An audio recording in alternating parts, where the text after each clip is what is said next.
Kwenye kundi hilo la watu 83 wamekamatwa pia watu ambao wanajihusisha na kuvunja nyumba, kuiba, lakini wapo wengine kazi yao wameirasimisha ambao ni ya kijinai ya kununua mali za wizi.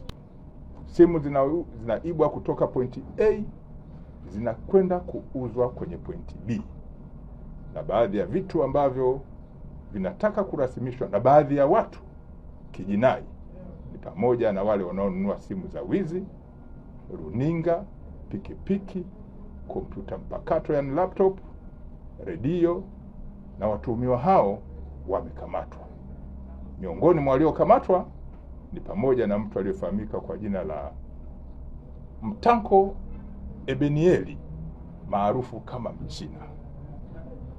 Yeye jina lake ni Mtanko Ebenieli, lakini watu wamembatiza jina la Mchina, akiwa na wenzake wawili. Hawa wamekamatwa maeneo ya Amani, Mbezi, wilaya ya Ubungo hapa jijini Dar es Salaam, na walikutwa na runinga 7 za wizi ambazo zimetambuliwa na watu walioibiwa vitu vyao.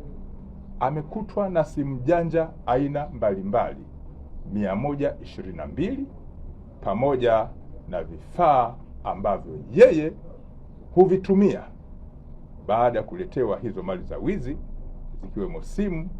Hufuta na kusakinisha upya mfumo endeshi, yani software wa simu zilizoibwa.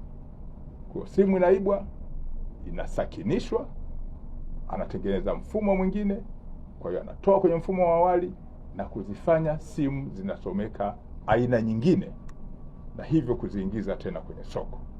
Kwa hiyo huyu amekamatwa na simu zaidi ya 122, na yeye kutaka kurasimisha biashara hii ya kijinai katika kujipatia kipato.